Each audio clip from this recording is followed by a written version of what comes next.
Hello? Hello, new stream, who this? Okay, I think we're good now. Are we good? I think we're good now. Okay. Hello, everybody.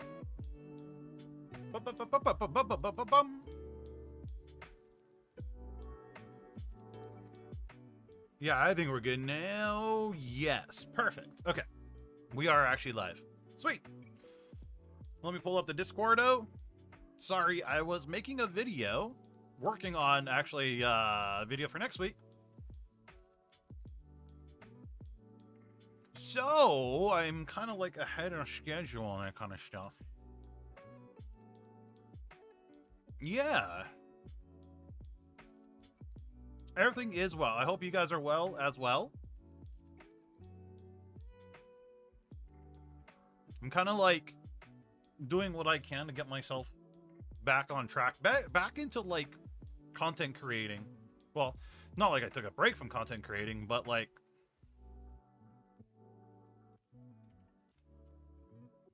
I don't know how to put it.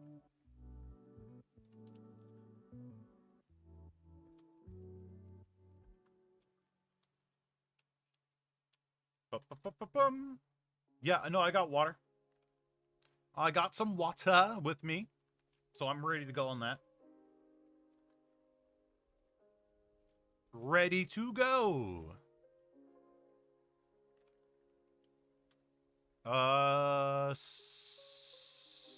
Send. Okay. Perfect. No, you don't have to haunt me. It's all good. All good in the hood.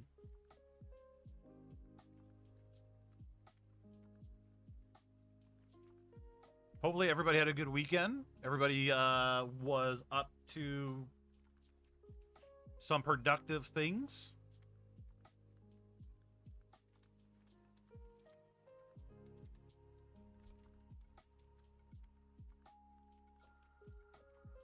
Sorry, I'm just quickly looking around here. Hello, Meg. How you doing?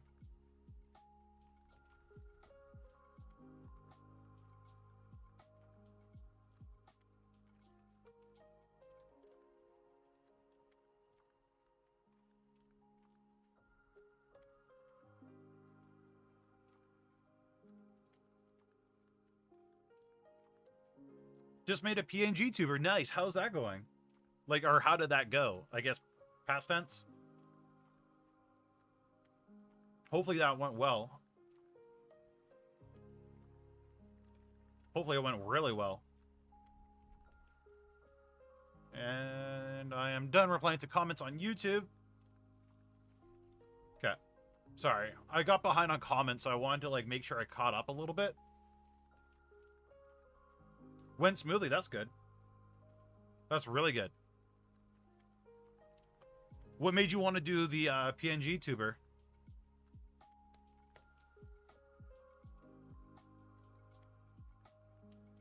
Is it something like you want to do for a long time or what?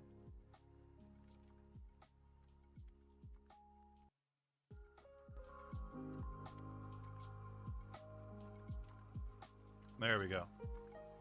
Now the music isn't too loud in my headset. Actually, a little bit more. That's the one thing I really dislike about Lo-Fi Girl is like it's either really high or really low on some of their songs. Hey, Frank, how you doing? Oh yeah. There's a lot of games that are super resource heavy. I know exactly what you mean, Meg. Hey, Starlight. Yeah, honestly,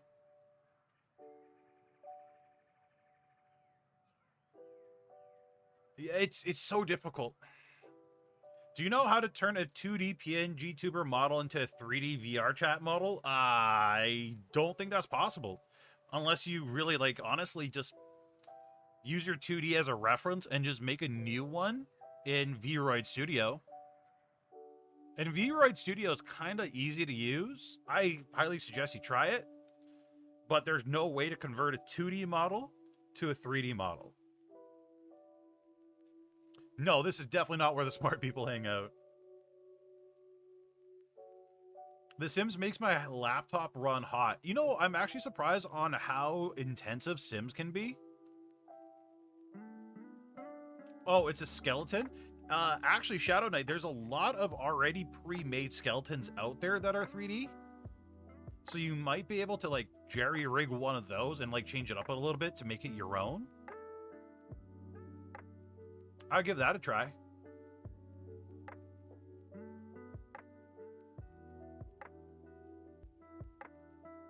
Hello, Noctilin. How you doing? Yeah, there's a lot of free skeleton stuff and a lot of free VTube, like basic VTube models for free on Booth and like so many different sites. So many different sites have free models. Hey, Zealous.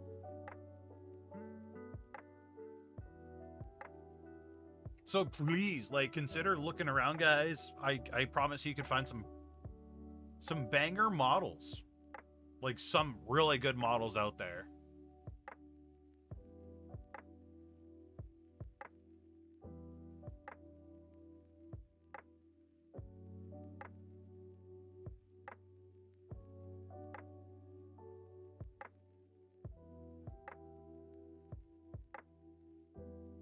I've had good luck getting Apex to run smoothly, but keeping Sims from running hot is a no. Yeah, I'm assuming it's probably because there's a lot of calculations the Sim has to do, where Apex, they just got to receive the data, where Sims has to create the data.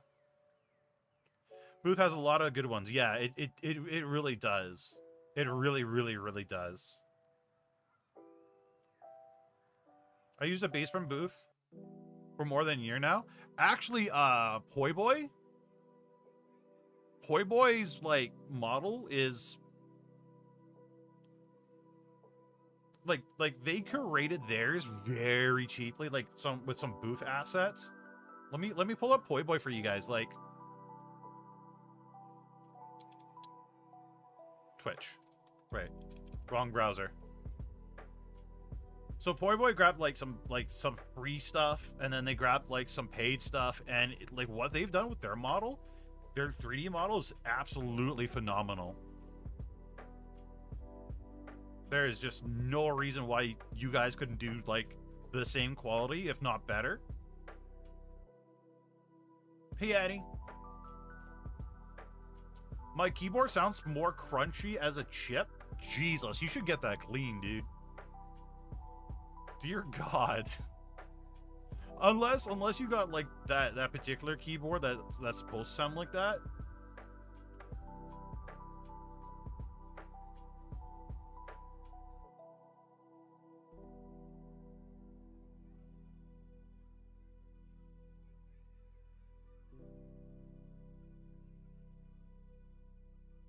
Let's see if I could find like really quick. Oh, that's Poi Boy's 2D model. No! Poi Boy, I need your 3D model.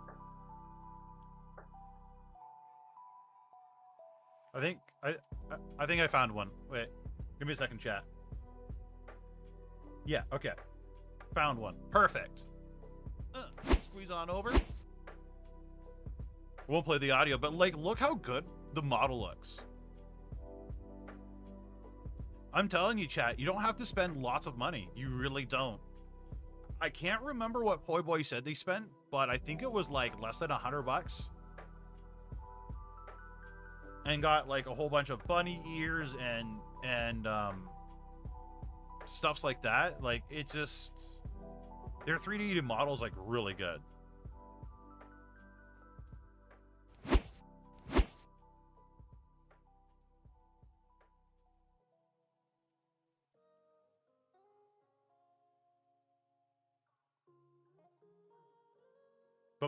Boom! Streaming as a sock puppet. Let's make it happen. Lewis, thank you for the 10. I appreciate it. A super chat? Well, thank you. You know what? Honestly, I would love to see a sock puppet. I really would. A VTuber that's a sock puppet? Is there a VTuber that's a sock puppet? There has to be, right? There's no way there isn't. Like, There's no way. There's absolutely no way. I'm an artist who's trying to make a model. Do you know if rigging is fairly easy to get into? So, Scrim, it depends on how much effort you're willing to put in to learn. For some people, it's super easy. For some people, it's super hard. If you're willing to do the research, figure things out, watch videos, so on and so forth, it could be super easy for you. But you have to be willing to want to learn it. If you're someone that is, what's the word? Trying to make excuses to like not learn something or take shortcuts, then you're going to struggle.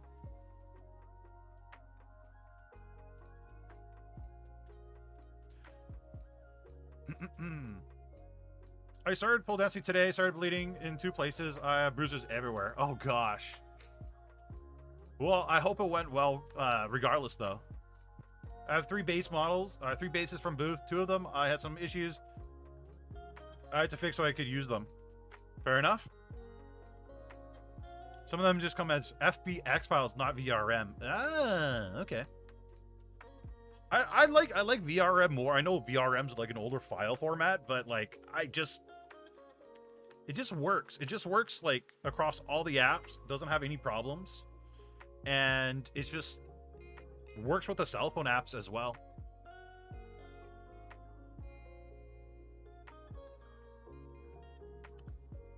Not all female VTubers have ears or like furry ears. A lot of them actually don't, believe it or not.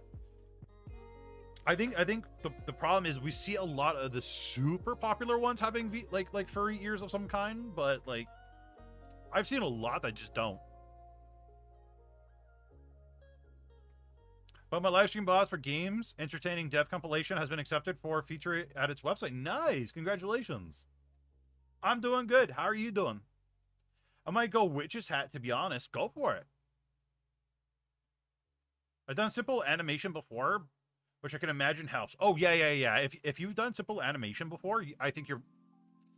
If you were able to grasp that, I think you'll be perfectly fine, to be honest. You should be more than good to go.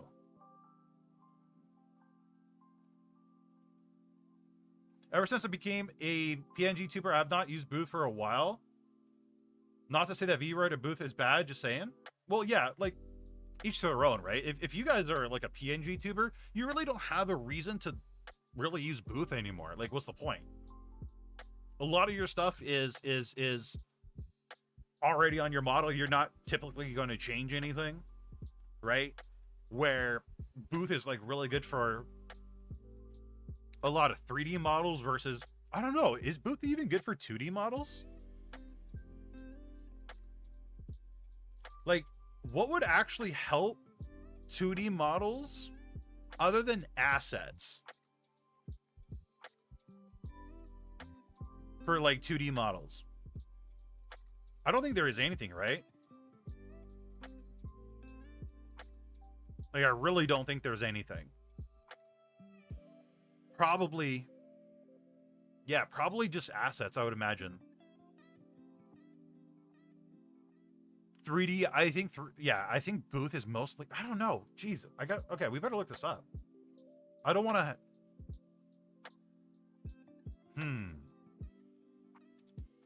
Then again, I'm scared to look at Booth because I know they don't have very, PG.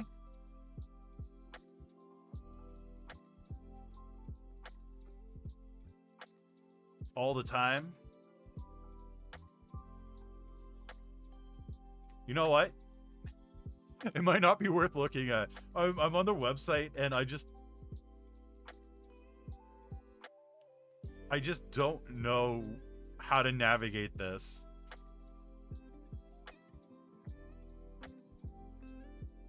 Jack, stop being weird, dude. Like, I know you're trying to troll a little bit, buddy, but come on, man. We're all just chilling here.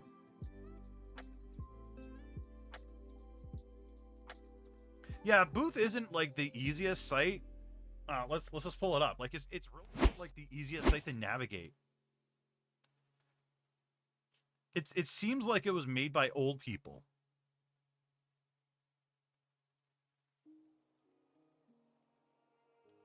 Oh God.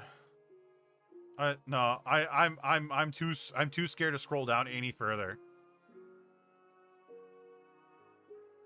Maybe VRoid Studio. Let's click on that. Oh my God, I'm gonna get myself banned.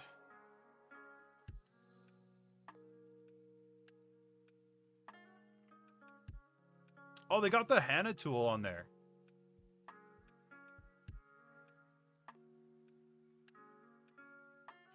You know what? I think you guys could. If you did like a, what's the word?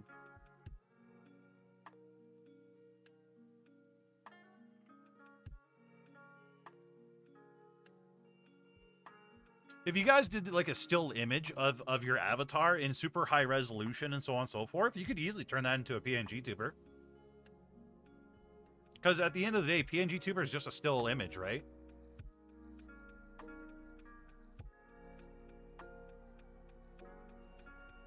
Yeah, I don't know. I feel nervous navigating this website. What made you want to become a VTuber? There was several factors in that one. We'll go over that probably next Friday. Is it Friday? Wait, when am I doing the 10K celebration? I think that's next Friday. Yeah, next Friday. So I'll be more than happy to give you guys like the full like 100% breakdown. But basically, one of the reasons was because like it was just like points redemption. Haha, hee hee. I was a flesh tuber, and haha, hee hee. Went to like be a VTuber, and then I liked it more. And then I saw there was like almost no tutorials out there. Hey, it's all right. How you doing? Yeah, I saw that there was almost no tutorials out there, and the tutorials that did exist weren't like the best tutorials out there. I thought I could make them better, and I tried, and here we are. Thanks, Zealous. I put my PNG model in Discord if you'd like to check it out after your stream. Sweet. Hello, it's all right. I'm not PNG. I'm JPEG. Fair enough. Senpai doesn't really have a lore chat. I'm sorry. I'm probably like one of the VTubers out there that just doesn't have a lore. I really don't. I'm sorry to say, like, I don't see a point of a lore. I really don't.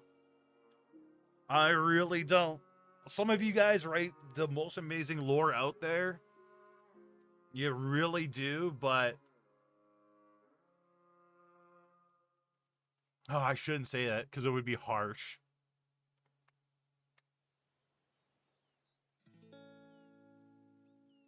Yeah, never mind. I shouldn't say that. I shouldn't say that. It's too harsh.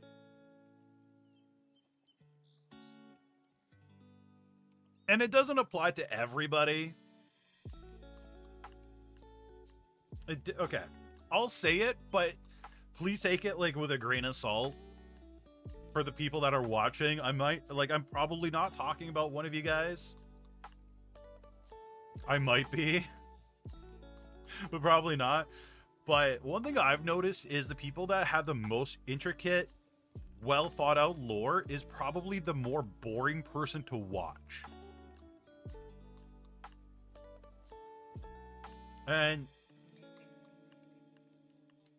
like,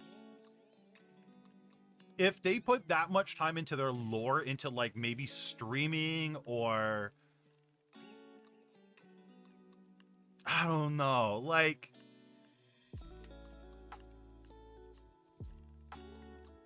I don't know. I just find like the people that have like the short, quick lore tend to be more fun to watch, especially if they put like almost no thought into it. Astra, thank you so much for the 10. I really appreciate it. Thank you, thank you, thank you. A super chat? Lunatic, Oh, hello. Welcome. But yeah, people that overdo their lore tend to be the most boring people to watch. I'm sorry to say, but that's what my personal experience from what I've personally seen. And like I said, not everybody's like that. There are some people that I have seen that have really extensive lore and they're entertaining to watch. There's just more people than not. iShow's speed has more subs than you. That is totally a-okay. Because at the end of the day, the subs don't matter. They really don't. Oh my god, hot take. Who is iShow Speed? I gotta look them up. I don't even know who they are. 12.3 million? Yeah, bro, I'm not gonna be anywhere near there anytime soon, if ever. Yeah, no, I'm not worried about that. Not worried about that at all. Being a good writer and being a good streamer are both talents. The more talents you add up, the less likely you're good to be at all of them. Yeah, I agree with that. I truly do. Like, how do I put this? A master of everything is a master of nothing. I don't know if you guys ever heard that before, but like it plays very true. A lot of people think like streaming's very easy. How do I phrase this without sounding like a really mean person? A lot of people think streaming is easy. And they're not wrong. If you're only turning on a camera, turning on your live stream, and playing video games, streaming is easy. Don't get me wrong. I want to say like 99% of people on Twitch, it's very easy. It's extremely easy. Being entertaining, being an entertaining streamer is very hard. Right? Which is very true. Let's be real. The most people that we see on Twitch, they're zoned out, they're playing their video games, they're doing whatever the hell they want to do. They're not paying attention to chat most of the time. They'll be streaming 6, 7, 8, 9, 10 hours. So, no, at the end of the day, like this is like me. I was a small streamer. I did the exact same thing where I just streamed video games. It was easy. And yeah, it can definitely be mentally taxing.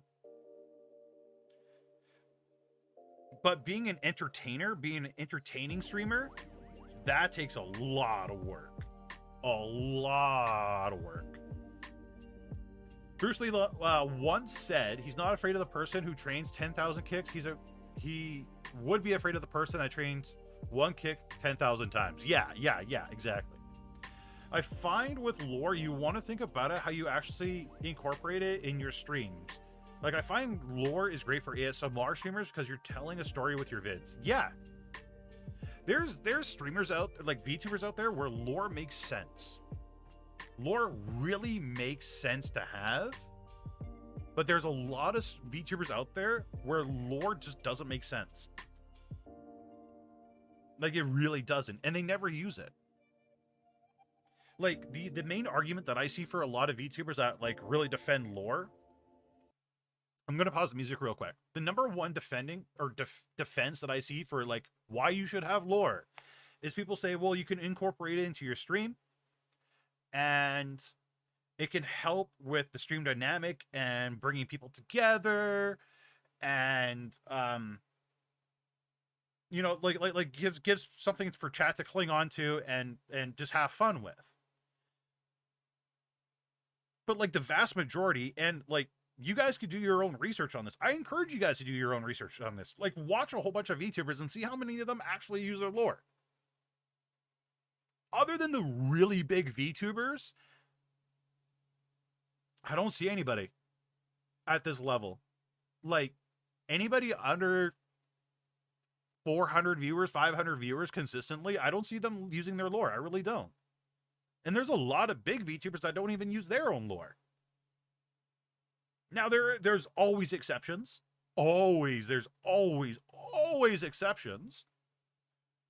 But the mass majority, they have lore, but they don't use it. So yeah, that's what it is. It's a check mark on starting to become like a VTuber list. Like,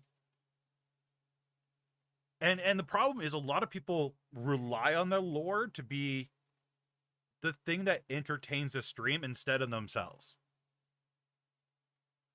A lore will only take you so far, just like Boba's, just like what you play on stream, so on and so forth. That stuff will only take you so far. If you don't have that nice personality, if you don't have that ability to connect with your audience, you got nothing.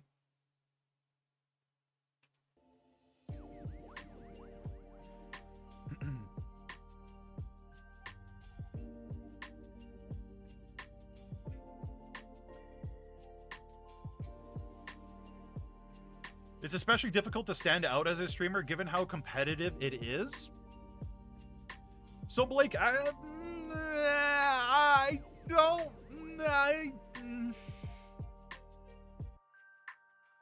because it's funny. It's funny you say that because like I've actually recently talked to somebody that said something very similar to that.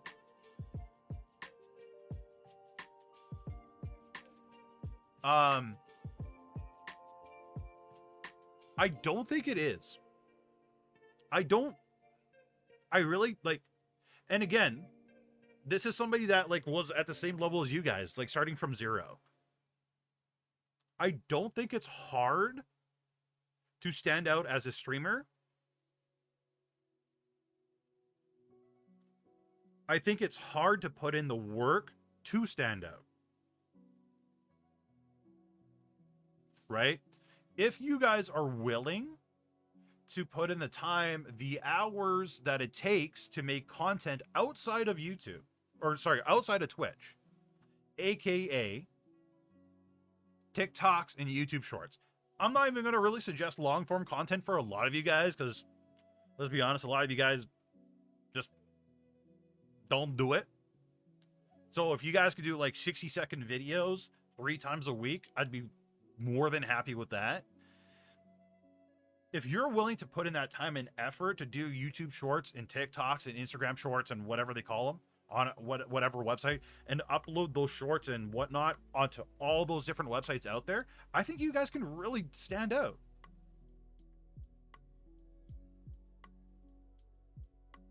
I think it's specifically difficult to retain a viewer base. Briefly grabbing attention is one thing.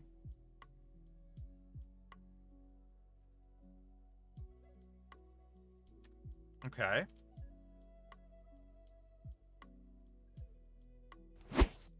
So, by making TikToks, and I'm sorry, I just got to write this out because like I need to like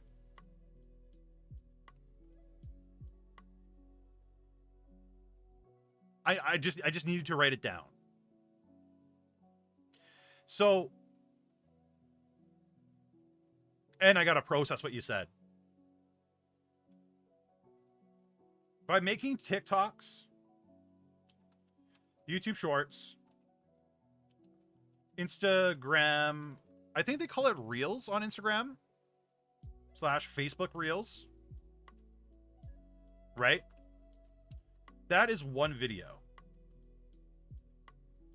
shared on many platforms. Okay. Now, this is what a lot of you guys don't realize. That one thing, that one video that you spend all the time going onto 4 different platforms, people see that, like it, and decide to check you out. If you have the ability to get somebody from these platforms to check you out on your main platform, which is probably like Twitch. Let's be honest here. It's probably Twitch for the majority of you guys, right? Then you've done more. You've accomplished more than most streamers on Twitch. Okay. The fact that people came from other platforms to your Twitch channel means they are willing to give you a chance. Now, that being said, just like live streaming or whatever, you have 30 to 60 seconds to make an impression and make them want to come back and make them want to stay longer. Now, if you're okay, so you're specifically referring to live streaming. Live streaming wise, let's split this up into two different categories. Live streaming, and we'll call this one VODs.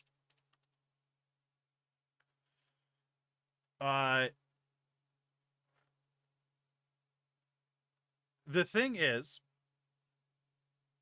live streaming wise, and this is what a lot of small streamers fail to grasp. Raids, hosts, etc. are mostly useless. Okay? For the most part, it really is, unless you are able to do something. Again, within that 30 to 60 seconds, you somehow well, host was useless anyway. Host was like, nobody used hosting. People thought host was actually a useful thing. Host literally does not help anything. So good riddance to hosting. It was like a fart in the wind. It didn't make any difference. But you have 30 to 60 seconds. You have to somehow captivate your audience.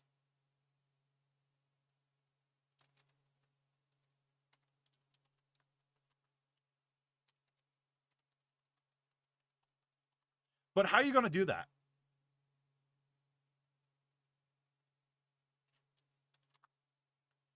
The host feature didn't actually affect the algorithm at all. The host feature didn't do anything at all, other than like people that came.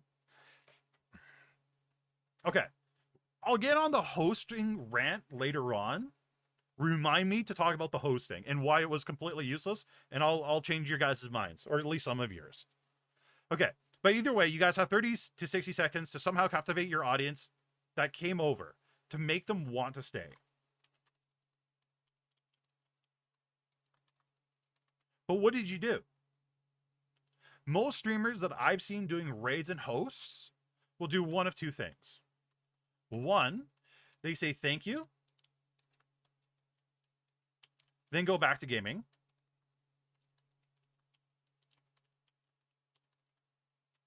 Two, they talk to the raiders.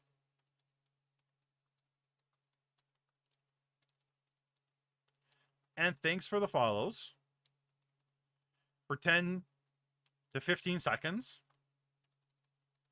And then go back to gaming. Right? And let's be very honest here. Like, they don't do anything. For the vast majority of people receiving these hosts and raids and all that fun stuff, they do nothing with it. They don't take advantage of it. It's a quick thank you, hello, and we're back to what I was doing prior. Instead, what you should do is stop what you were doing. Don't worry about too much about thanking the person that raided you. Be like, oh my God, XYZ, thank you so much for the raid. I appreciate it. And then what you should do, thank the person, who rated you. The 1000 IQ, what you should do. Introduction. I haven't seen very many people do this. And quite literally, the introduction is the easiest things you guys can do. It's an elevator pitch you do every single time you receive a raid or host or whatever the hell you want to call it. Hello, everybody. My name is VTuber Senpai. I make educational content here on YouTube. We cover things from anxiety from streaming, video tutorials on how to use certain software. I also teach people on how to grow as content creators. Quick, short, little snippet about who I am, what I do. Do you have any questions?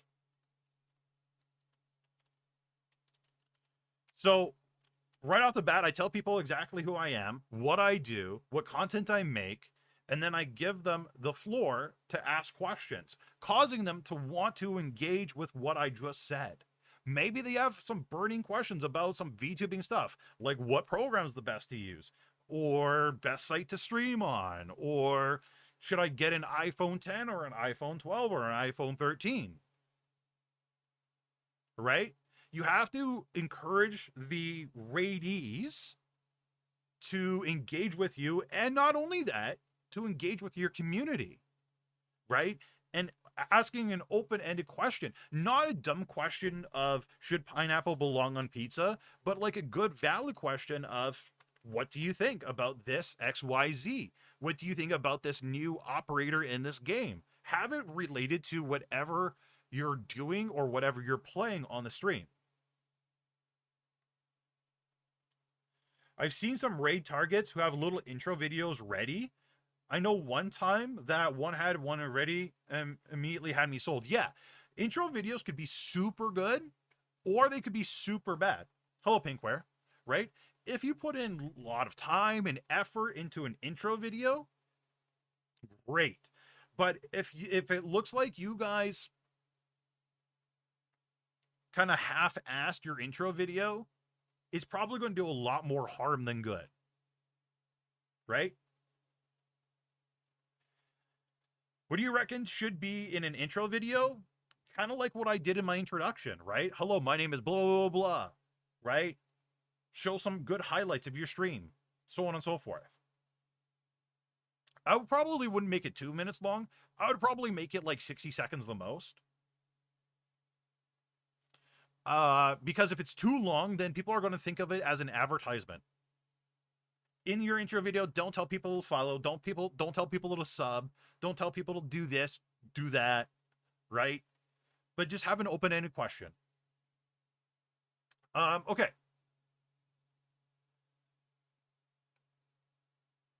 This is, at the end of the day, this is what you guys should do.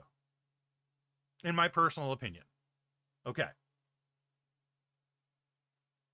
1 minute of probably your best clips.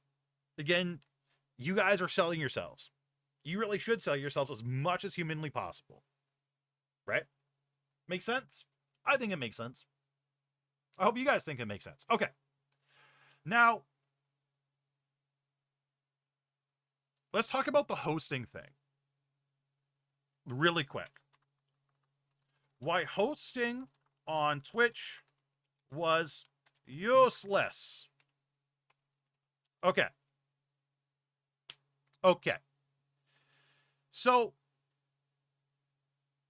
Rayless, I would love to know your opinion on this one as well. Please share it. So, hosting, for the most part, most people that use hosting were small streamers. Hosting, the most useless feature. Oh my god, thank you, Rayless. Like, I will have your kittens. Thank you so much for saying that, because I 100% agree. So let's see if Rayless like agrees with me all the way through. Okay. So most people that used hosting were small streamers. Big streamers, for the most part, didn't use hosting. Okay. Perfect. Great. We've established this. And I can say with a pretty good certainty that these two lines are very, very true. Okay, perfect. Now that we got that established, great. There were some bigger streamers that used it, but not a ton. Exactly. Okay, Zealous also said something great. Okay, we'll get to that one though, Zealous. Bring it up if I miss it. Or actually, you know what? No. I'll swing back to that. Okay. So, when hosting someone, they see someone else on your main page, right? And what a lot of people didn't understand or figure out or anything, or couldn't even like put two and two together brain cells wise, is if the person you were hosting was more entertaining than you, why would the person who was there checking you out want to stay? Ask yourselves that question. They wouldn't, right? The thing that you guys should have been doing instead of hosting is make people want to stay on your Twitch channel. So the people that used hosting never used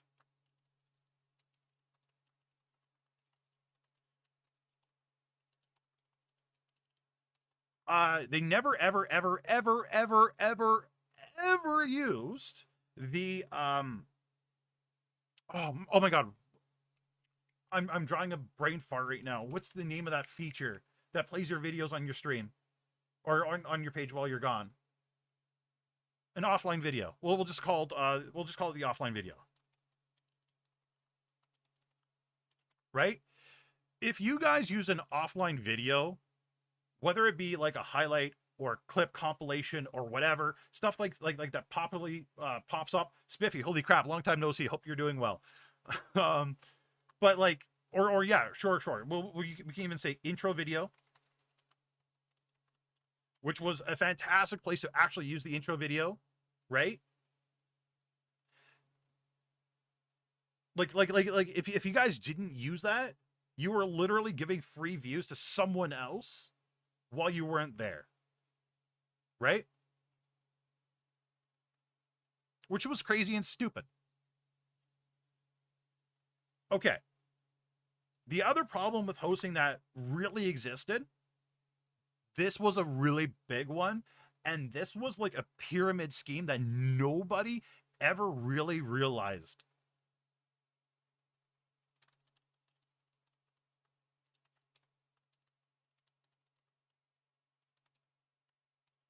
Has anybody heard of the group called Spock?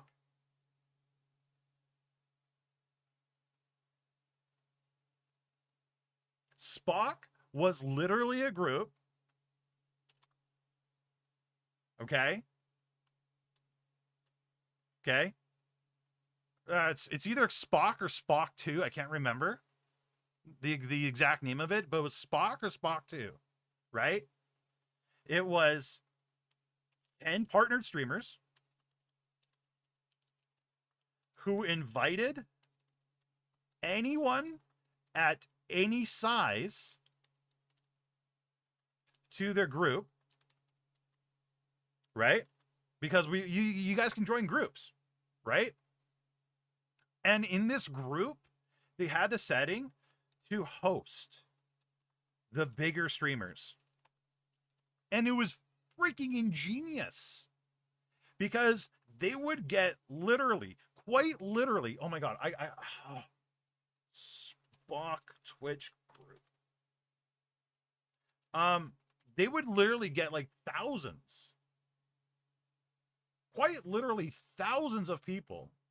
Oh my god, I found it. I totally spelled it wrong though. I literally cannot show this on stream. I really want to, but I can't show this on stream because like I will literally be taken down. So what I'll do is I'll link it to you guys. Team Spock. 7,734 team members in that group. And if you join that group, it would host the bigger person. And people were getting hundreds, if not thousands of viewers just using that team group. Honestly, honest to God, why would you want to join a group on Twitch that has over 7,000 people? That's insanity. But people genuinely used it to grow, which is nuts. So there was those scam groups that were going around for viewership. Okay, great. So we covered that most people used hosting it that was small streamers. So they didn't have an audience for the most part. And the people that would use it, that were small streamers, would use it just for like their friends and so on and so forth. Big streamers, for the most part, didn't use it. There are, of course, exceptions. Of course, there's always exceptions. But there was another thing that Zealous brought up that was also another big factor. And I noticed this was kind of like a thing for some hosting and rating. But when people came to your channel and you were hosting, they thought that you were someone else.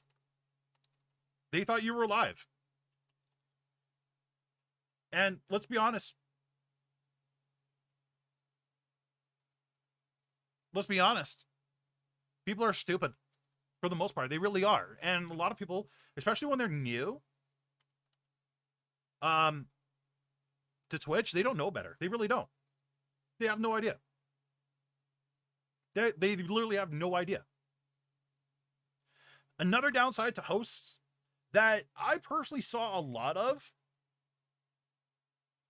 which was like really annoying, at least for me as a streamer on Twitch, is people would use hosting as advertising. Wait. Senpai, how did they do that? Wait. Senpai, this doesn't make sense. How did people use hosting as advertising? Well, little Timmy, I'm so glad you asked that. What people would typically do, Zealous got it. People would host big streamers in hopes to get this stream alert to show on their stream, right? To show on their stream, and in turn, they would hope that one or more persons would go check out the channel. Right? You would literally see a lot of people host big streamers with zero. So-and-so is now hosting you with 0 viewers. So-and-so is now hosting you with 1 viewer. The 1 viewer was themselves. So-and-so is now hosting you with 2 viewers. The 2 viewers was themselves and their goldfish, Klaus. Right? And then Twitch put in a thing where people wouldn't get stream notifications if they were hosting with 0 viewers or rating with less than 5, I want to say. I think it was less than 5. Something like that. But it was a plague for the longest time. 0 viewer was deactivated by default in stream elements. Yeah. It wasn't always like that though, right? It was a plague that happened for years and years and years and years. And I think they only did that in what, like 2021 or early 2020? 2019, everybody and their mom and their goldfish and their dogs hosted everybody else with 0 viewers. And then the streamers would have to waste their time. And I'm sorry to say, like, sounds horrible, but this is true. They would have to waste their time being like, oh, thanks XYZ streamer for hosted me with 0 viewers. Like, it would make sense if somebody hosted you and they had an active offline chat. Like, maybe like Mizkiff. If you guys ever go to Mizkiff's offline chat, is actually, can we look at Mizkiff's offline chat? Is Mizkiff streaming right now?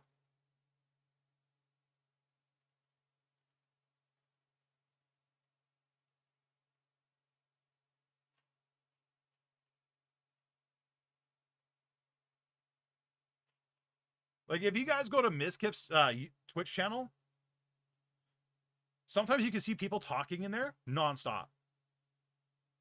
Mizkiff is canceled? Oh, okay. So, like legitimately, if you guys had like an offline chat that was like dedicated audience that would talk, even when you weren't online, then hosting would actually do something. Other than that, it didn't. Yeah, some people. If you guys can think of another example of people that have an offline chat that's very lively, then please let me know. But like offline chats, that's the only way a host would actually do anything that was remotely helpful. I've heard that streamers can get in trouble if something against TOS happens in their offline chat while they're away. Is that true? Yes, that is very true. XQC, thank you so much, Spiffy. Yes, XQC has a very active offline chat. But yeah, Twitch has a rule that you have to moderate your offline chat, which is crazy. Which is absolutely lunacy. Right? Not worth it. Do you think raids still have a use though? I don't think so. I really don't. We'll get to that. We'll get to raids in a minute. We'll legitimately get to raids in 1 minute. But yeah, this is why I think why hosting was absolutely useless. I'm glad it's gone. The way of a dodo. Right? It needed to die.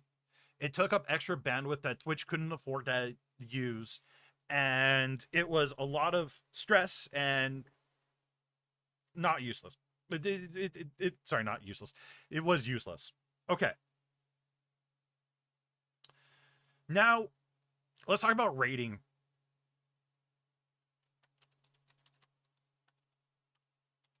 So rating is very, very, very, very, very, very, very complex. I won't be able to cover it all.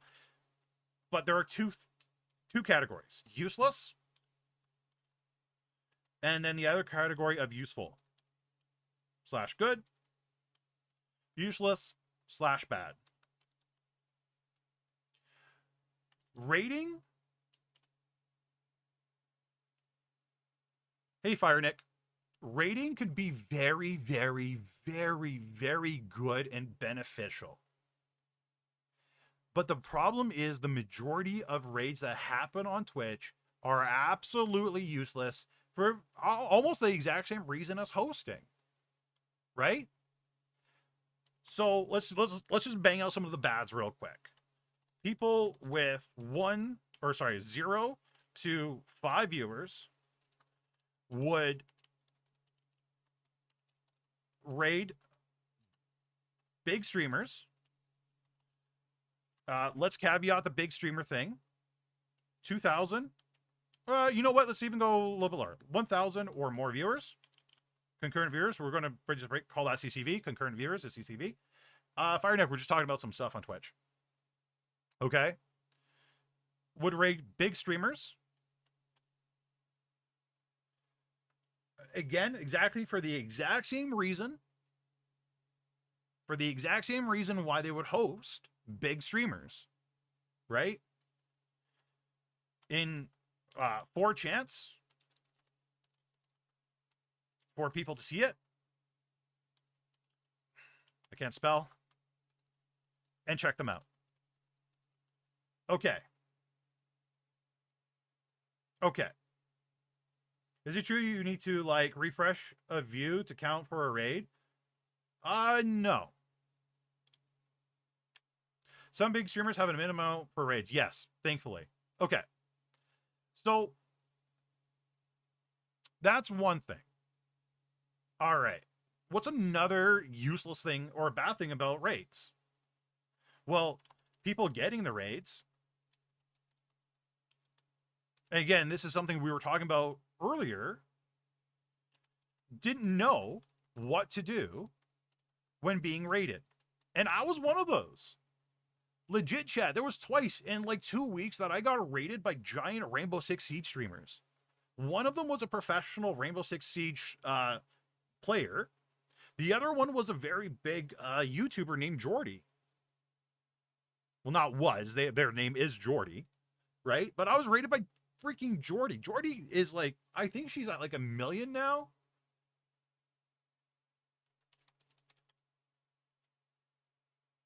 Uh, 324K subscribers on which is still massive. Which is absolutely massive on YouTube. So, like, big streamers were rating somebody at that time 15 average viewers. I'm sorry to say, chat, somebody that has 15 average viewers isn't equipped or even prepared or doesn't even know what to do with thousands of people watching them. They really don't. They fumble. They say thank you way too much. Their brain goes absolutely out of control. It's too much. It's too much information for them to handle. It really is. Very, very, very, very few people can capitalize on raids from big streamers. And that is just a fact. The problem of raids as well is when big streamers raid small streamers, usually they will get follows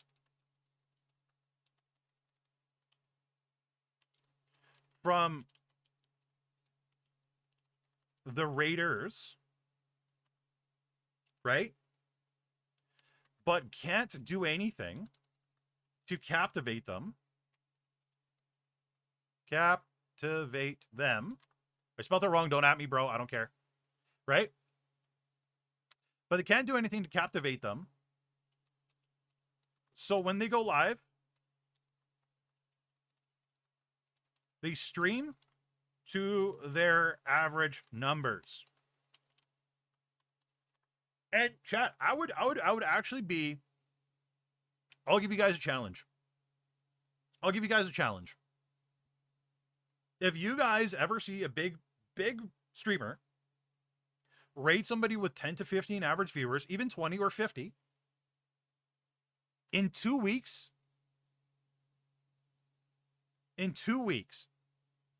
I am willing to bet you $1 or $100. Hell, I don't know. But they'll be back to their regular numbers that they were at before. So if they were a 5 average viewer streamer in a week or less, they'd be back to 5 average viewers. Nobody stayed. Again, because that person that's streaming with 5 average viewers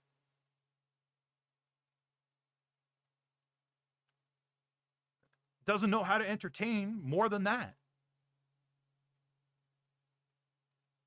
It's like giving a monkey a gun. They don't know what to do with it. They just fire off all around into the air. I find it really entertaining seeing small streamers getting flustered by giant raids, but I definitely don't envy them to having to deal with it. Yeah. And honestly, it's kind of messed up for the small streamer because, yeah, sure, they're getting this giant raid, which boosts their ego super high. And this is the problem with raids that a lot of you guys don't think about or understand. When the big streamers are raiding the small streamers, they get a giant, massive ego boost, right? And I'm talking from experience here. I really am. Thinking that they're the shit, that they're amazing, that they're great, that they're doing fantastic, that, oh my God, I'm going to make it here on Twitch. Just for their ego just get absolutely stomped on the next time they go live and they're streaming to the exact same amount of people that they were streaming to before the raid.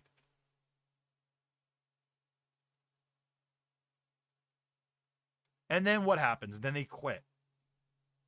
Because they had a small taste of success that wasn't even really success. But now it's gone. Pretty messed up.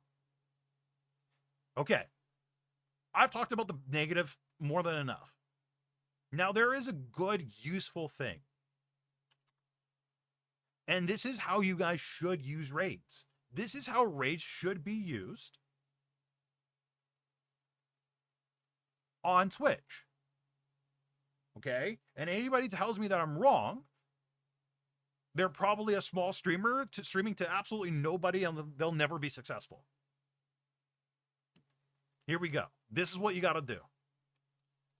Raid people similar size to yourself. Legitimately raid people similar size to yourself in your niche.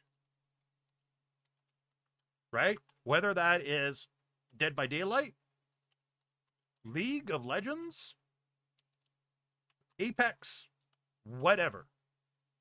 Do not raid somebody that's playing a completely different game. Raid somebody that's playing the same game.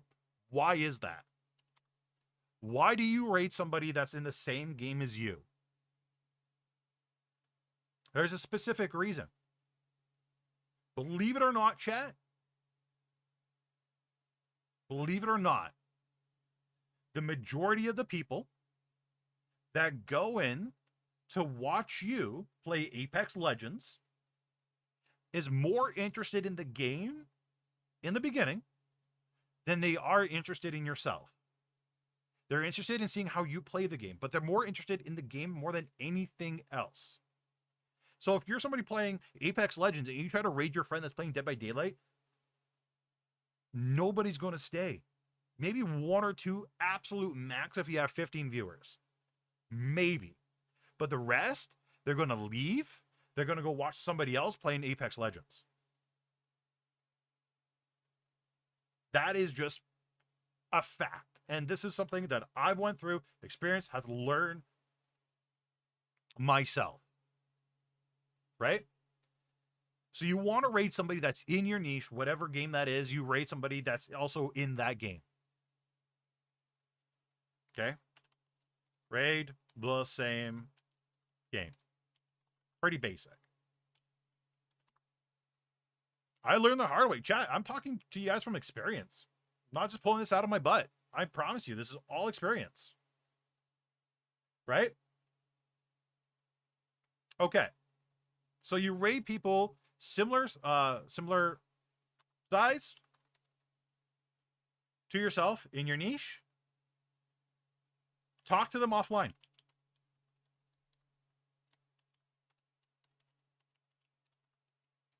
Get to know them. Right? Legitimately get to know them. Become friends with these people. Become friends with the people that you're raiding. Hello, Crash. How you doing? Okay. Get to know them. And then work out a deal to raid each other. So if you get off at 6 p.m. Pacific Standard Time, the person you've been raiding, who's also in the exact same category as you, is still streaming at 6, you send your raiders to them. And if you happen to be streaming until 7 and they're done streaming at 7, they send their community to you. Right? You want to raid you want to build your own, I want to call it a community. Right? You want to build a community of not only friends, but people to raid that have things in common with you. Right? So the people that you're raiding, you want to get to know them. You want to make sure that you guys have something in common, that you guys have the same things in common. Would it make sense for a VTuber to stream somebody that absolutely hates VTubers? Or, sorry, raise somebody that absolutely hates VTubers? No, it wouldn't make any sense. It wouldn't make sense to build a relationship or a friendship that way. Unless you guys turned into some funny content, then maybe. But it wouldn't make sense for the most part. So you guys want to raid people that share the same values as yourself, that share things in common. And there's a lot of things you guys could find in common. Just keep politics out of it, and you'd be good. Okay. Another good thing that I've seen come out of raids, me personally, I've actually seen this with my own eyes. Big streamers, and this was actually in the Escape from Tarkov category, but big streamers saw a small streamer in the community who was busting their ass on YouTube and streaming, and collectively thought that the small streamer deserved more. And what the big streamers did is they kept raiding the small streamer.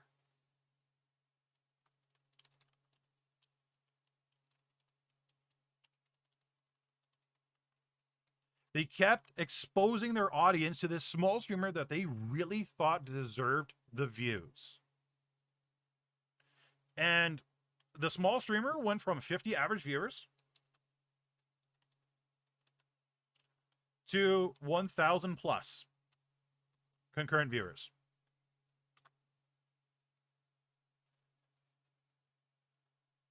A 1,000 from 50. Chat, I don't know about you guys. If you guys know how Twitch works and how much money difference that is, that's life-changing. That's really life-changing. It really is. So he went from somebody that was working in a guitar shop, making almost no money, to somebody that can now open his own guitar shop if he really wanted to. And now went streaming full time.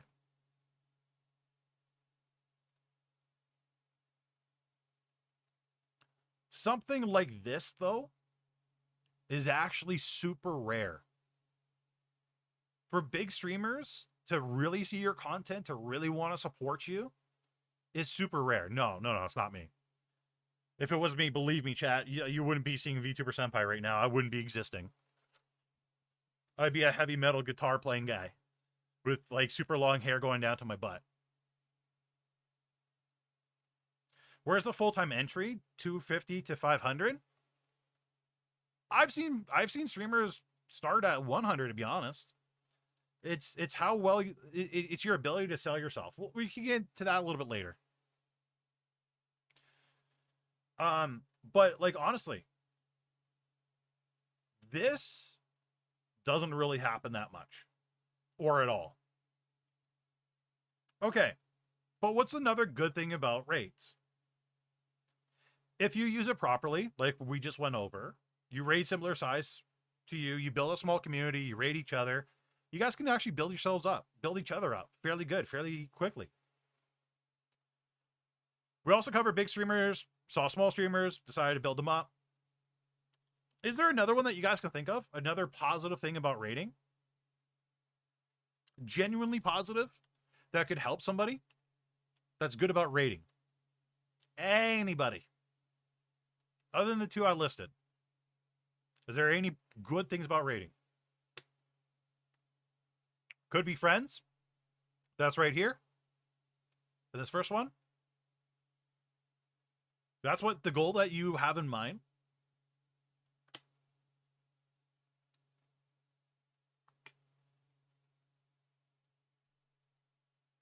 The next one's a very scummy one, actually. It's the one.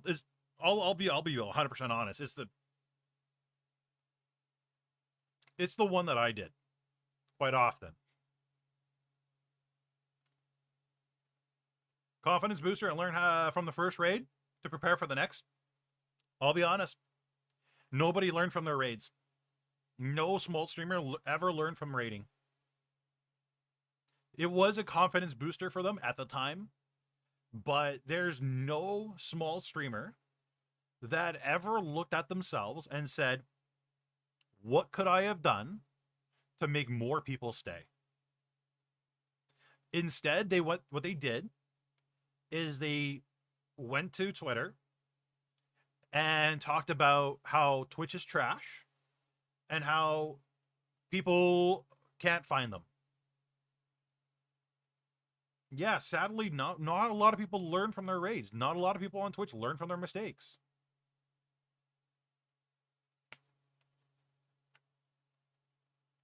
Yeah, you know what?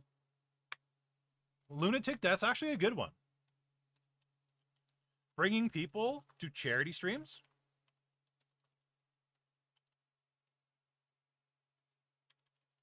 That's good.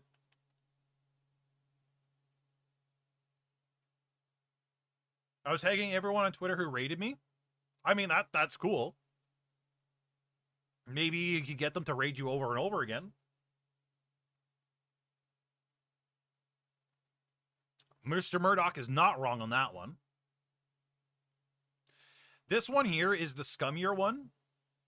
This is, I'm going to put this under useful / good, but it's only good for the person raiding.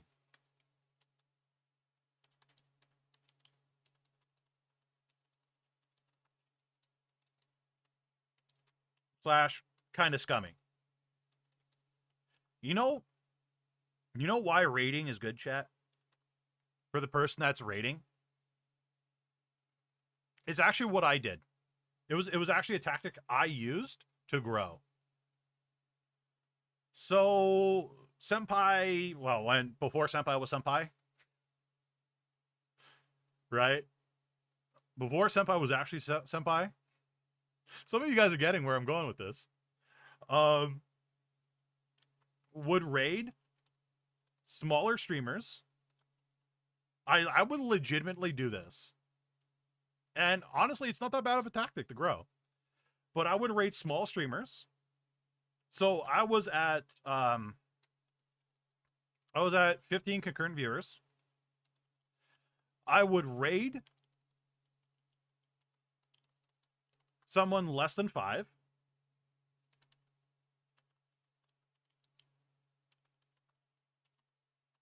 They would freak out.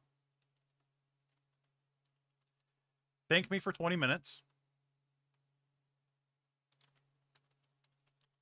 Come check out my stream.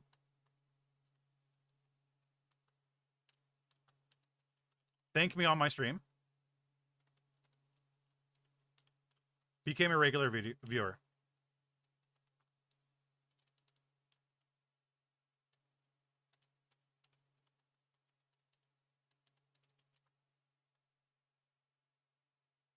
And then they would promote my kindness on their Discord and Twitter, causing their viewers to come check me out and watch me instead, because I was more entertaining than the person they were watching. Because I knew I was more entertaining than the person that they were watching. They would actually come to me, watch me instead. Legit, chat. Legit. This is a tactic people use. I've used it myself. I will be 100% honest with you guys on this one. It works. I was able to go from 0 to 18 concurrent viewers without doing YouTube in months.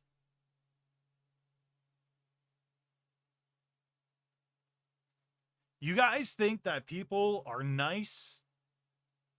We're all in this together. Buddy, I got your back. I'm sorry to say, the world is not like that. legitimately, I want you guys to grow bigger than me. This is why I like did a 180. I really want you guys to like be successful. But it is straight up competition, chat. It really is. And let's be 100% honest here. And Zealous, it didn't really work that often in the reverse. It truly didn't work that often. But let's be very honest here, chat. 70% of Twitch give up in their first 6 months. I was a stubborn son of a gun. I wouldn't quit. I was on that bandwagon for like 2 years.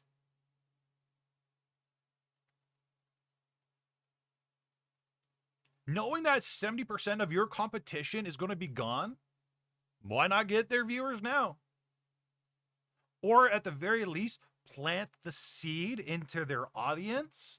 So when that person does go, because there is a good chance they will, they come check you out later on. This was VTuber Senpai before he was VTuber Senpai. But I'm sorry to say, chat, if you guys weren't entertaining, I would steal your viewers.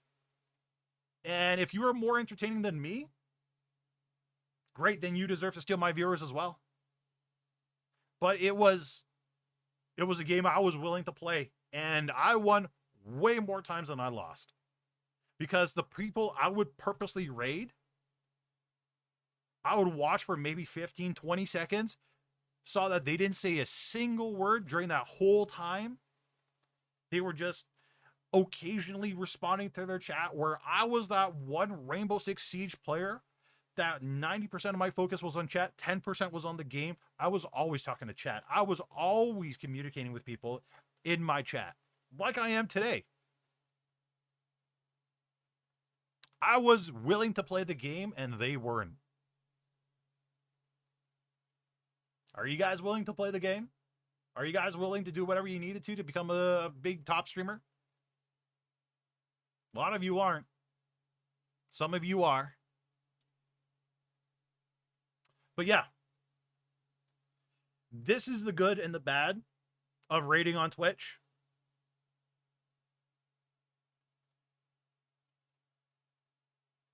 You were paying attention to chat so much. Let's see how long it takes you to acknowledge this message. Okay. How long was that?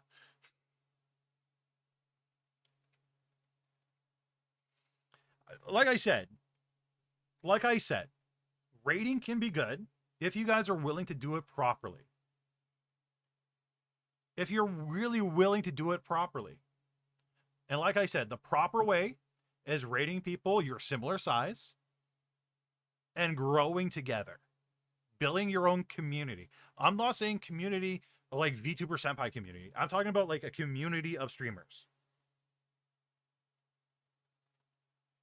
Right? If you guys are willing to build a community of streamers, you are good to go.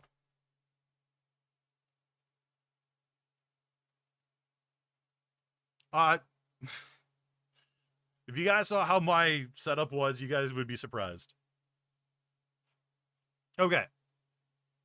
So now we went over why hosting was useless, why raiding is kind of half useless, unless you do it right.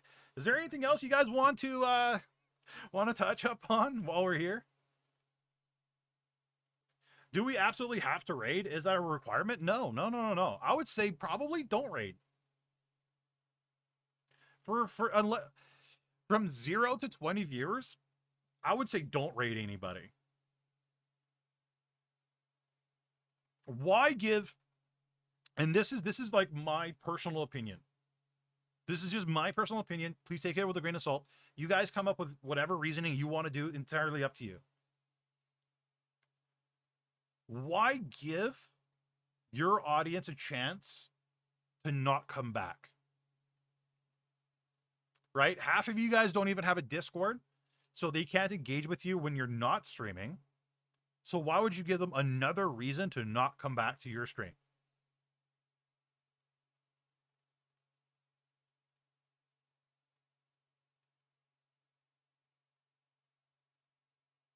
How would you best respond to chat when they ask you to raid?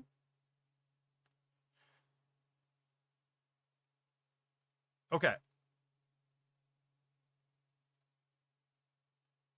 I would tell them, quite honestly, I don't feel comfortable raiding people.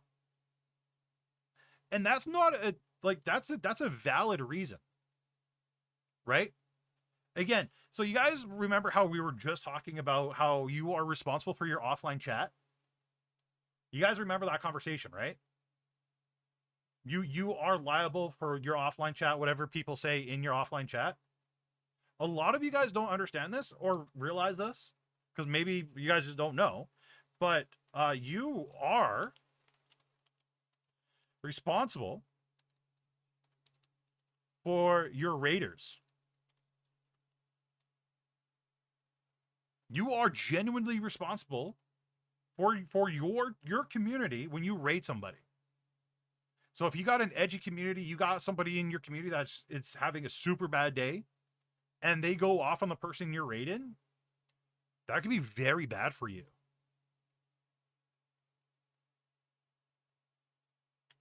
Right?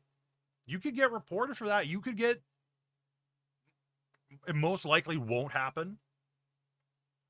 Like, let's be honest, 99% of the time, 99.99999% of the time, you're probably going to be A-okay. But, you know, that 0.00001% chance, that's up to you.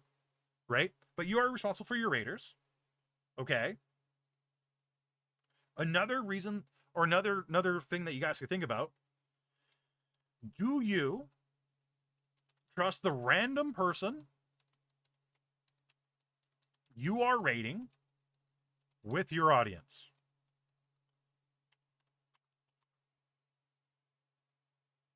Realistically, do you guys trust the person that you're raiding with your audience? Will this person talk bad about you? Will they put you down? Will they talk bad about your community? Think of it this way.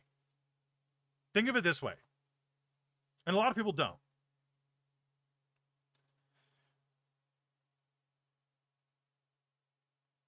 Would you be comfortable? I'm trying to think of this analogy properly here. Say you're walking down the street,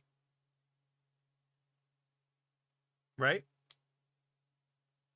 Would you be comfortable telling a random person walking down the street to join your Discord? To join your Discord community?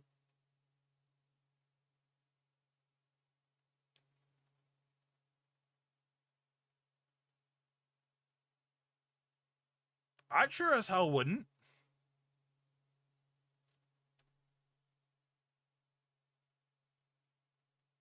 Like,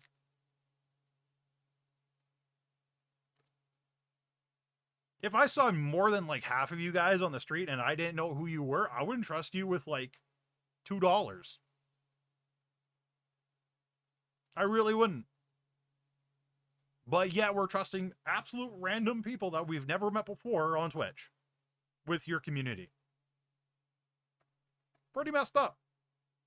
Or the better analogy is, would you trust somebody randomly on the street being a mod on your or talking in your chat? Like, you guys really wouldn't. Realistically, at the end of the day, you wouldn't. I'm trying to find like a better analogy. I can't really think of one right now. But like, you guys would say heck no. Same thing. So there are a lot of valid reasons. Another valid reason, I don't see this one very much anymore. It's actually like super rare. And thank God it really is. But people get mad when being raided. And there was like a lot of reasoning behind this, but people would legitimately get mad at raiders. The most famous one was when Harris Heller raided Jay's 2 cents. Jay's 2 cents was absolutely livid and infuriated. There was another time when somebody was trying to get partnership and them being raided was screwing up the numbers. Right? Lots of different reasons out there. I apologize. I needed water. Then why won't they turn off the raid? Because not a lot of people know they can. Right? The other, like, 2 streams ago, we found out, like, there was like a whole section for people that you follow that you can click on to find everybody that you follow. That was on the homepage.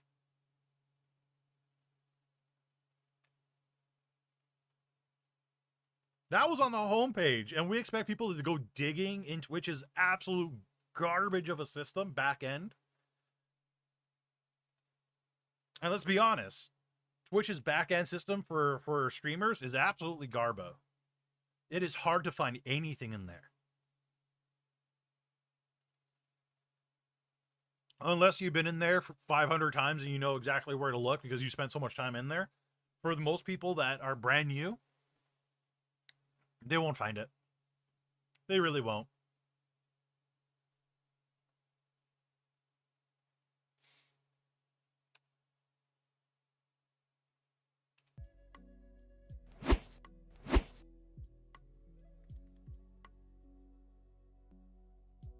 This is why I watch many of my VTuber friends' streams. I follow so I can get a sense of what they are like and what kind of content they stream first. Yeah, that's not a bad idea. It's a good idea to do that. It really is.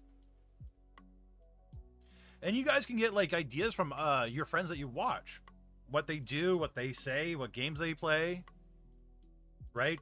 What jokes maybe you can reuse. Be like a comedian. A lot of comedians rip each other off for jokes. Same thing. I just wouldn't be in their chat being like, hey, what do you think about this? What do you think about that?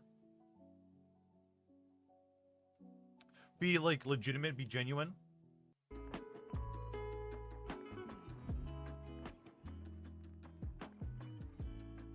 Did you even get to the streaming topic of today? We didn't. We didn't even get to the streaming topic of today. Holy crap. Maybe we can save it for another stream. We went on an hour-and-a-half tangent, and this lesson is like at least an hour-and-a-half long. Worst comes to worst, I can make...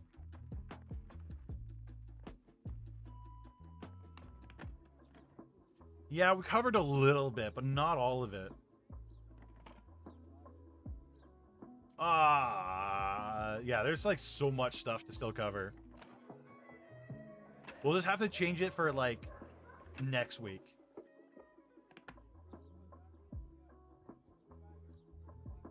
I'm glad we didn't get to the top because I was curious, but just got here. Fair enough. Reality of streaming hosting is dumb. Yeah. I don't know.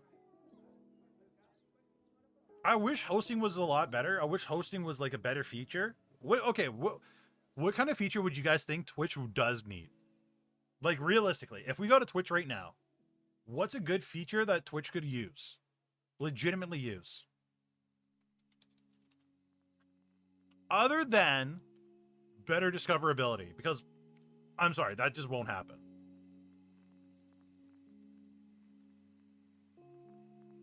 Let me log out of my Twitch because, like, I don't want you guys to see who I've been following lately. But like, if we look here, what could it use?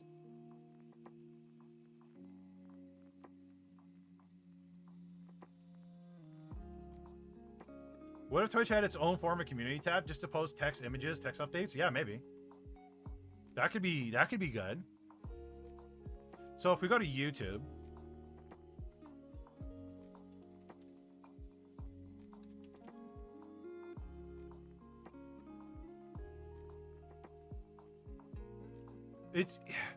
it's so crazy to see ads of VTubers. Like it's so nuts. What results do you get if there's a space? Just random VTubers? Okay.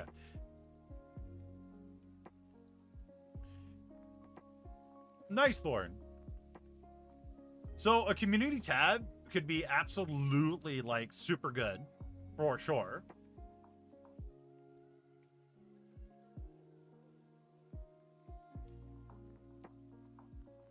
Now, somebody mentioned clips. Like, look at this. We click on this drop down. We see about, advertisers, blog, developers, download apps, gift card, IGDB. I don't even know what that is. What is that? What the hell's this?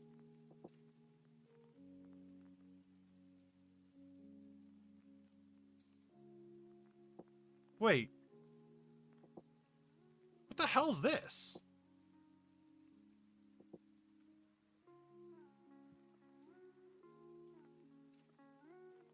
Wait, am I what is this? Welcome to the guide star in your world of gaming? Log in with Twitch. Database? There's a percentage here. What's going on?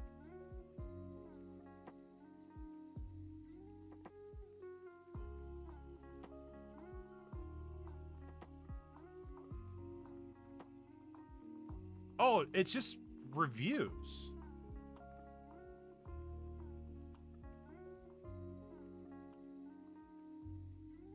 Oh, okay. It's a review website. Well, this is stupid. Okay, well that's dumb. Loot Cave merch store. So Twitch's store. Music on Twitch, which is just a joke. Partners. What's a partners? To apply for a partner program, which is a complete lie. Turbo. You know where Turbo should be? Turbo should be hidden away. Turbo should be like up here. That's a feature a lot of people would buy. Like, look at how much useless junk's here. So much better stuff. Clips, community tab, all that stuff could go right here. Or they could expand this a little bit more and have it go like almost up to here into to the search of like just like good stuff. People you follow. Actually, wait, it probably already says that. Give me a second here, chat.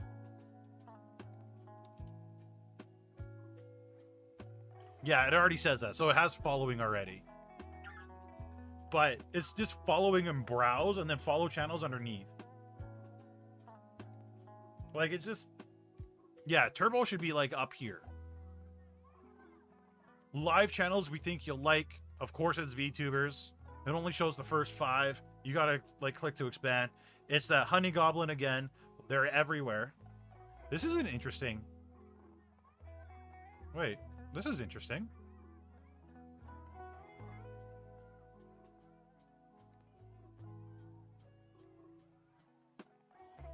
$28.8K followers.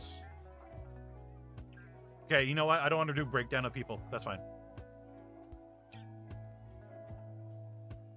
I don't know. Categories we think you'll like. Scary games for spooky season. Like, that's just so useless. Recommended Apex Legends. All aboard the hype train. Like, what is, like, who cares about joining a hype train? Recommended just chatting channels.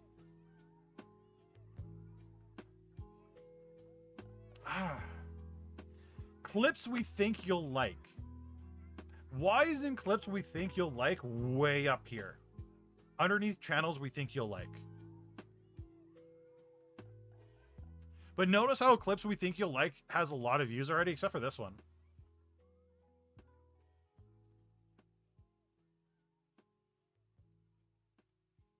Wow, Shroud with 21.8K viewers. Pretty good.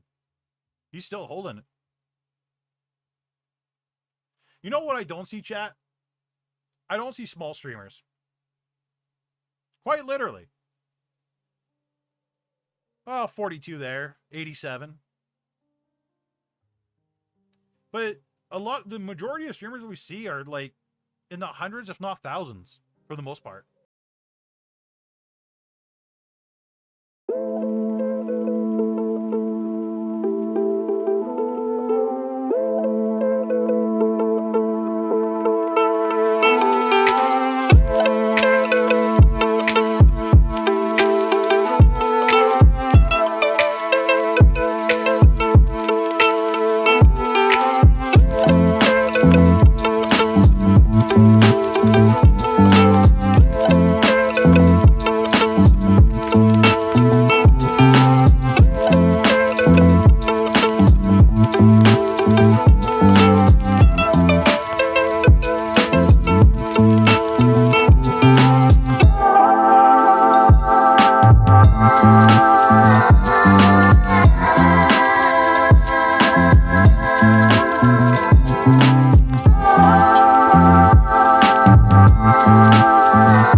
Chat's actually been talking here, though.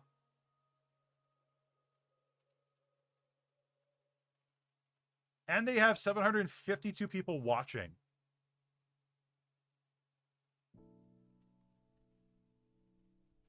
On YouTube.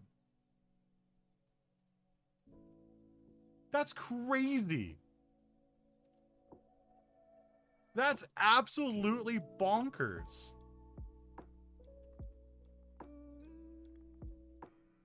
Is it? Wow. Okay. Wow.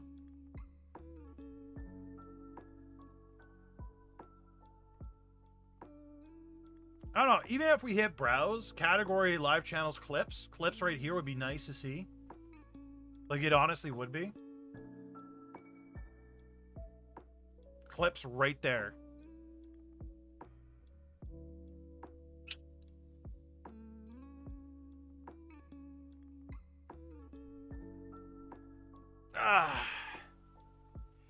It's you know the one thing though that's amazing is just chatting is the biggest category. 474k viewers. They're the biggest category all of Twitch.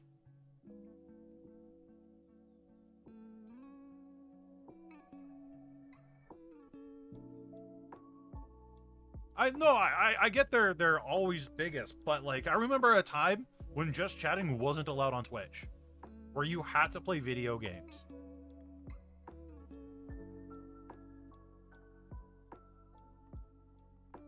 It just makes you think how media is changing. No, YouTube does not have a just chatting category. I wish they did though. I think YouTube's system is absolutely garbage. YouTube really needs to like redo it. Like, this is the live section on YouTube, and you get literally everything. Like Lo-Fi Girl, CBC News, Dr. Disrespect. Like what YouTube's done is they went into the toilet bowl, they grabbed whatever was in there, and they threw it on the wall, and they said good enough.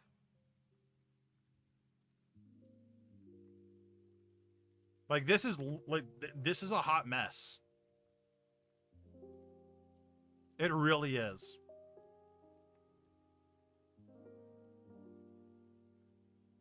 Like Live Now Gaming, it brings up a playlist.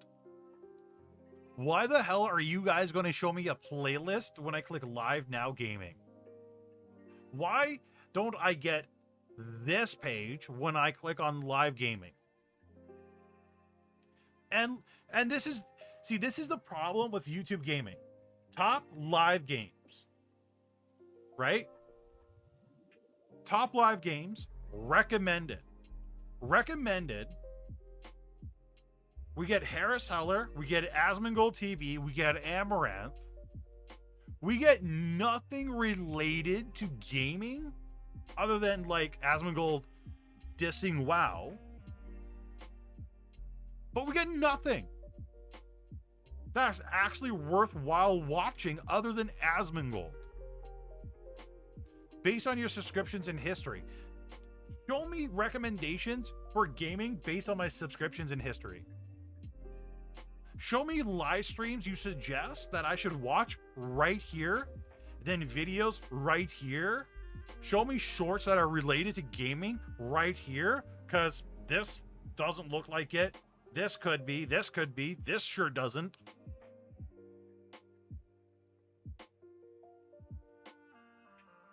Whoever made this page worked at Twitch.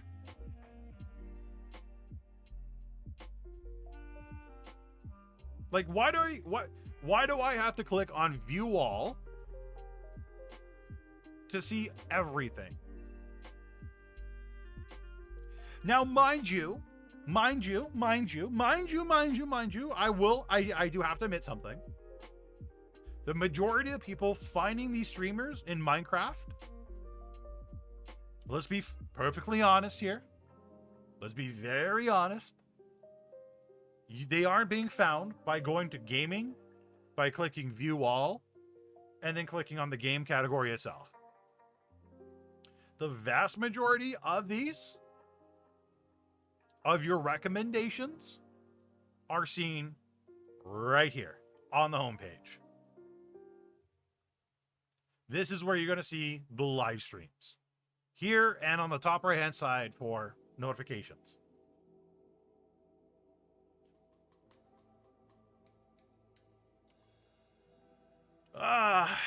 What a dumpster fire, chat. What a dumpster fire.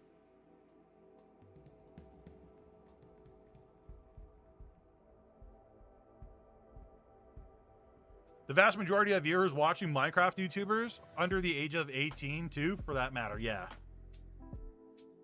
I mean, at least Twitch. Like, I gotta give Twitch credit. When you click on browse, you can easily find whatever you're looking for. Whatever game, you can do that. If YouTube can figure stuff out for themselves, if they have the ability to put down their sippy cup and at least like rip off what Twitch is doing in the gaming section, I think they'll be fine. But legitimately, I think the majority of people are finding growth on the homepage, not on these pages.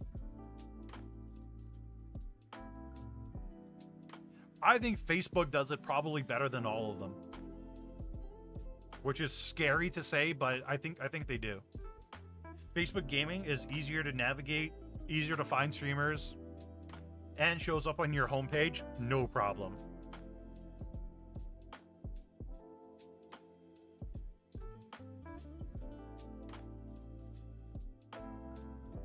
I don't know. I'm just old. I'm cranky. Not gonna lie, I didn't even know this session exists and I used YouTube. That tells you something.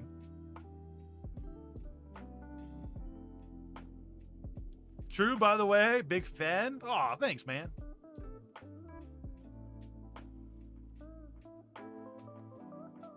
I don't know. This is just a mess.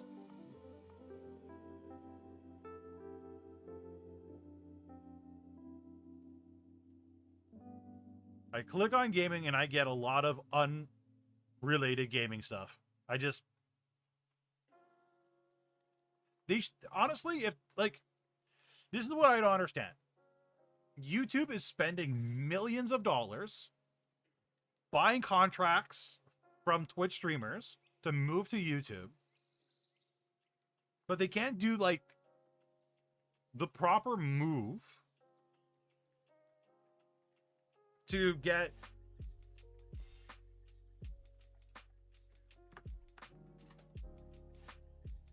the next generation of viewers. Like, let's be perfectly candid here. Let's be perfectly honest. The majority of Twitch, with how we see people interact in chat, are either underneath the age of 18 years old, or the majority of chat have the mentality of people underneath the age of 18 years old. No offense to Twitch viewers or chatters. It's true though. Right? Let's be very honest. The people that are watching these streamers are the future, and YouTube needs to do whatever they can to get them here. Get them their ease of access onto here.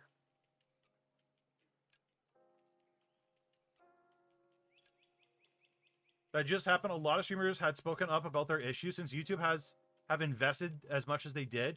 Good changes are coming. I really hope great changes are coming. I'm not hoping for good. I'm hoping for great.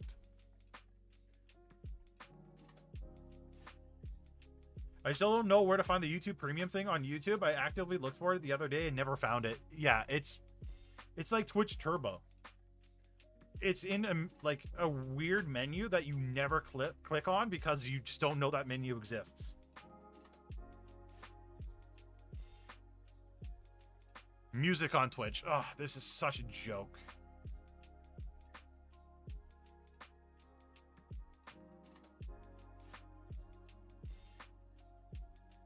Jobs at Twitch. Oh my god, that's even worse. What's the jobs listings at Twitch?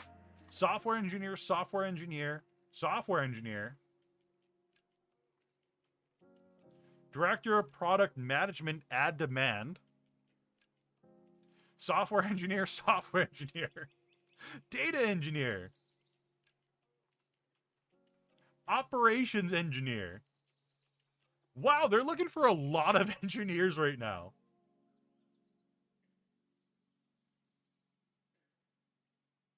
Oh my god, they're only looking for engineers.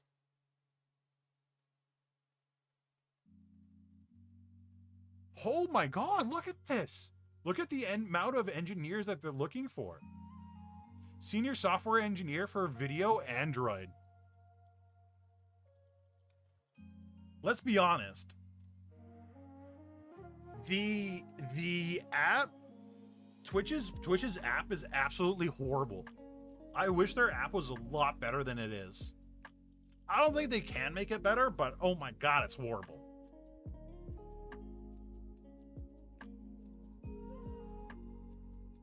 Network infrastructure. Customer growth. Interesting. Customer success? What is customer success? Video iOS. Hey! It's in my city.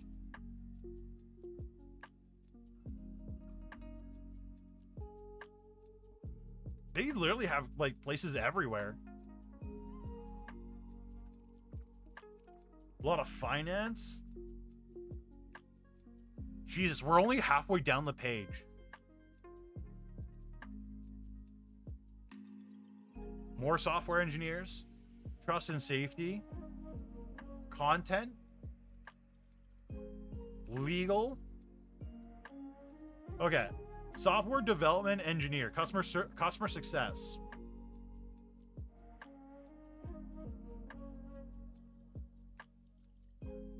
You'll build up deep technical relationships with IVS customers and be a trusted advisor on their journey to build engaging video applications.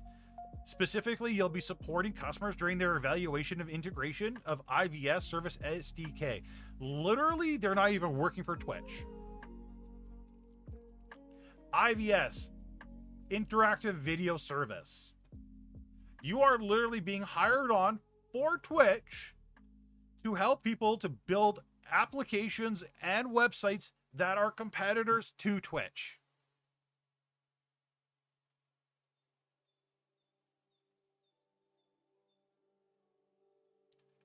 I can't believe that's even a thing.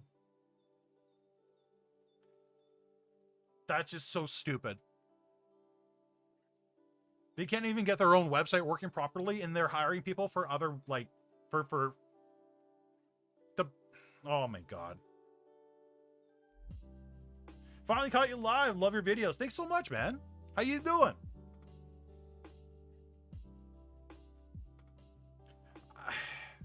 Twitch is funny.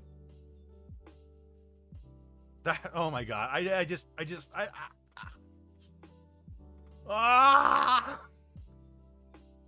Let- Let's hire somebody to work on other websites other than our own. Because our website is so hot garbage that we can't fix it. So we better make something for somebody else that isn't hot garbage that works off the bat.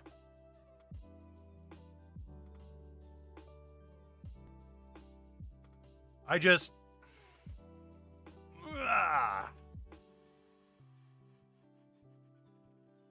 Add choices. What is add choices?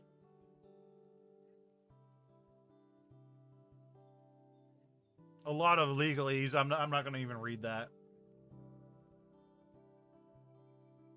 People business partner. I don't even want to research that one.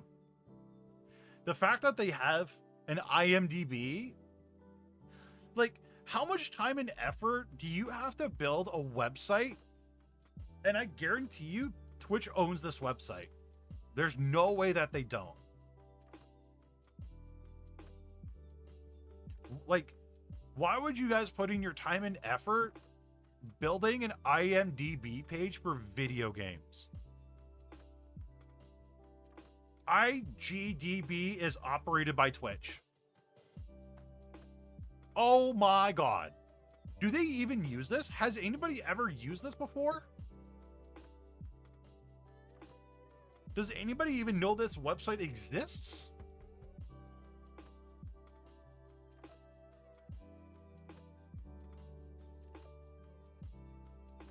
Haven't they said they want to make something for streamers? But this is stupid.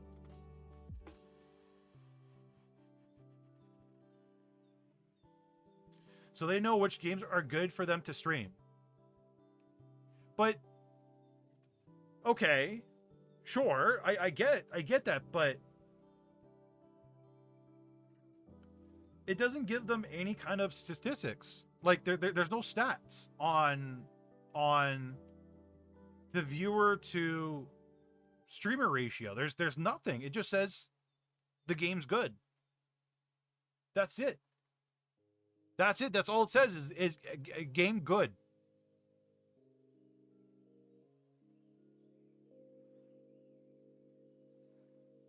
Age of Wonders. Let's see. Yeah, this literally same thing.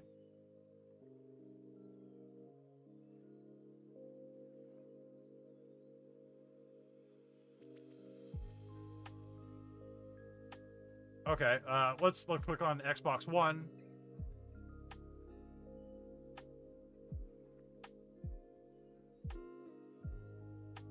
So all it's talking about is the Xbox One?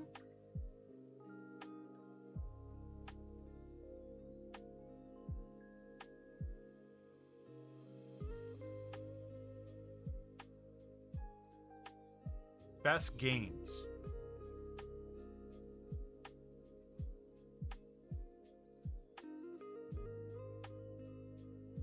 I don't know if these would be like the best games to stream on an Xbox One. I wonder. So, like Hitman, like that's an old game. So if we go to Twitch, we type in Hitman.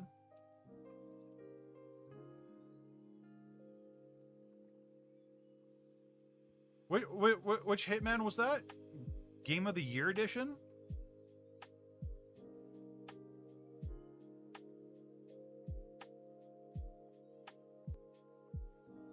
There's a lot of Hitman games. Game of the Year. Okay, so it's probably just Hitman.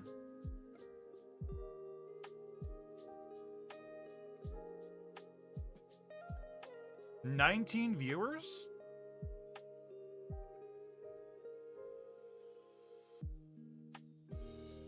I don't know what this website's good for. It's literally good for nothing. Hitman 2. Okay, what? Hitman 2 has 16 viewers. 17 viewers. And somebody that has a disconnected stream. Wow. I don't know. I don't know what to say to that. I have no idea. I don't know. This website seems like it's useless. I own a PC. Let's save that. Show me just PC. I've never heard of these games before. Yeah, okay. All right. This website is more useless than the Twitch hosting feature. They should have gotten rid of this website before they got rid of hosting. They could save so much money just getting rid of this website.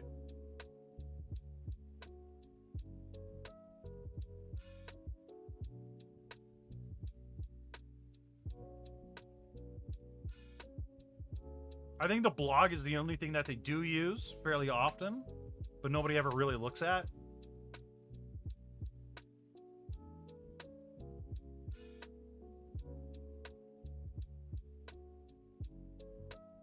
More PR stuff. Yeah, okay, anyway. Enough of that. Chat, I think we're going to just call it there for today's stream.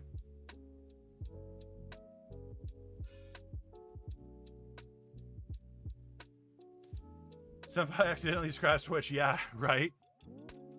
Now, that being said, let's see if there's anybody that we can trade on Twitch, maybe.